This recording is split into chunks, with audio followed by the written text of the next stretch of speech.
Hey YouTube family, it's Dinko the Realtor, your Utah Realtor. Right now, the data is saying don't buy a home. Don't do it.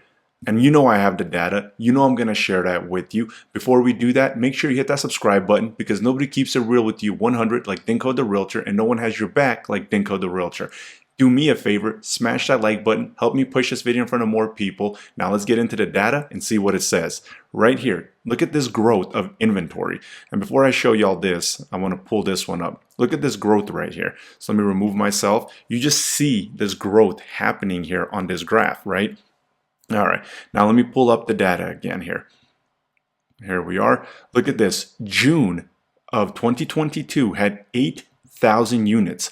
June of 2023 had 8,100 units essentially. We have 10,100 units in June of 2024. And what to kind of keep in mind here, the inventory doesn't peak until sometime in October. That's been the trend since 2022. Now, look at our inventory. It is essentially what the peaks were in 2022 and 2023. Look at that. In October of 2022, we had 10,400 units. Now, why is this important? Well, I'm going to show you what happened with the prices. And if you've been following the channel for quite some time, you're going to be aware of all this. But check this out. The median price peaked at $600,000.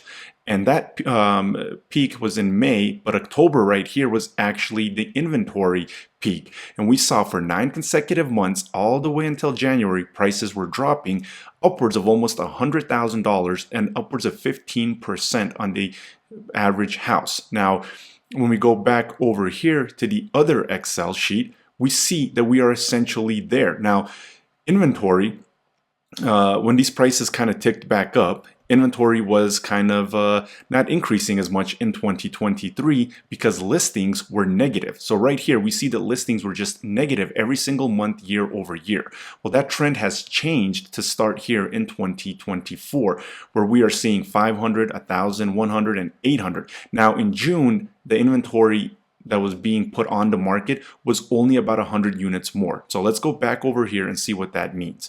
Now, if we get over here and we say, okay, now inventory that's hitting the housing market is starting to be relatively the same, maybe a little bit higher, no longer that 500, 800, or 1,000 more units. Okay, well, we see here in June of 2023, there was 8,096 and it ended at 9,698. Well, that was an increase of about 1,500. Well, if we do 1,500 times or plus 10,100, we're going to end up at about 10,000 or 11,500 at least.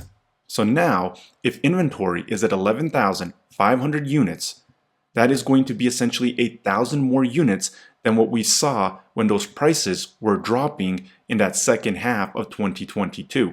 And then that rebound happened because that inventory wasn't hitting at that high rate. So then prices from January went back up. So the median price was at 550 in 2023. And then we saw that it came back down all the way in that second half to 530,000. So that second half, and this is what I've been saying, per the data, the second half of the year gives you the better deals.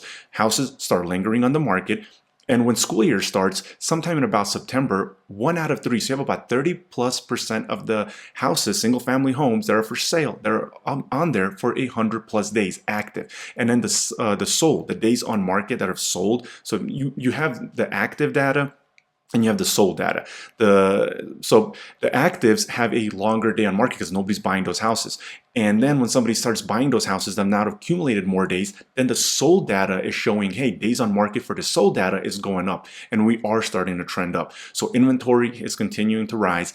Days on market has finally now flipped. So that spring season is beyond us. And now we are going to start seeing days on market increasing on the sold data and on the active data. So that should start increasing every single month. And then we are also seeing that growth, right? I mean, look at this growth right here. That is pretty huge, right? We might end the year at 11,500. And all of a sudden, that second half should potentially be giving us the better deals because this inventory is continuing to grow. Now, that's not the only thing to pay attention to, right? I've been saying, look, until we have unemployment start skyrocketing, the housing crash is not a possibility. So are they going to continue being able to print this money? What's going to happen? And the economy has not settled. The housing market has not settled. So even if you do buy in that second half, that doesn't mean that things are just going to settle because, well, let's take a look here. Now, half of Americans are struggling to afford housing. So essentially what they did here is they surveyed people, and renters and homeowners alike are having to skip meals, vacations, ask friends or family for money. So essentially, half the people out there are having some kind of difficulty making their monthly payments, either on rent or on the house that they own.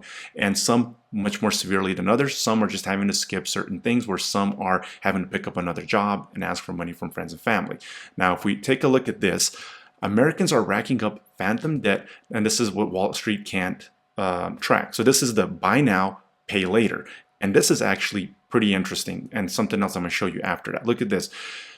A recent survey conducted for Bloomberg News by Harris Poll found that 43% of those who owe money on the buy now, pay later services said that they were behind on payments.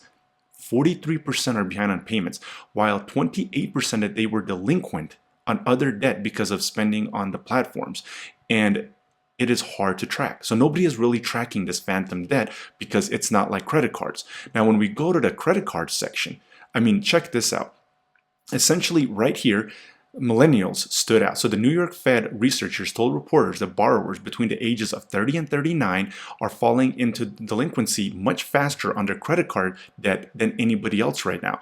And the Americans 18 to 29 have the highest delinquency rate. So now people 39 years and under are falling delinquent on their credit cards at a 10% to a 9%. So essentially 1 out of 10 people that are 39 years and under are delinquent on their credit cards. Now that is not indicating that things have, settled, that the economy has settled, that the housing market has settled, and we see that inventory growing, right? Now, right here, look at this. FHA, and I showed this in a previous video, so as well as some of that other stuff on credit cards. But look at this. FHA adds new options to help homeowners catch up on past due payments. And right here, look at this. Payments supplement would reduce the monthly payments by 25%. And the thing is, they wouldn't be asked to make up those payments until they refinance or sell the house or pay off the loan. So it would actually be put on the back end. Also, it's for 3 years. So if everything is settled, why are FHA, servicers, the FHA loan program saying, hey, we're going to give you 3 years of decreasing your principal and interest. So not your taxes and insurance, but your principal and interest by 25% to help you get back on your feet. Not for 1 year, but for 3 years. And people have until January 1st of 2025 to apply for this. You see that things are just absolutely not settled in the economy. And we see that if you are looking to buy, that second half of the year is going to be a much better time, because look at this inventory. Now, if this holds true, and all we have is the data, but if this holds true, I mean, we essentially are at what we peaked in 2022 and in 2023 in October. So if we continue seeing that growth rate, we could end up having much more inventory than we did in that second half of 2022. And we saw what caused the inventory, right, was increasing much quicker in 2022. And that's where those prices started dropping. And I've been saying that this year feels a little bit more like 2022 than 2023 with that building up of inventory. Now, if we get something kind of in between those, and of course, if something pops, if we get unemployment skyrocketing, then the full-out housing crash or housing correction would be in play. However, we did see a housing correction in 2022 here of 15%, and we did see it about 5 or 6% here in 2023. So those are housing corrections with a supposedly very, very strong job market. Now, if unemployment goes up and this inventory keeps growing, then of course that could be worse than 2022. So really, it's got to be a combination of economy, housing market, and things like that. Nobody's got your back like Think of the Realtor. Make sure you hit that subscribe button, smash that like button, and these videos are going to keep coming.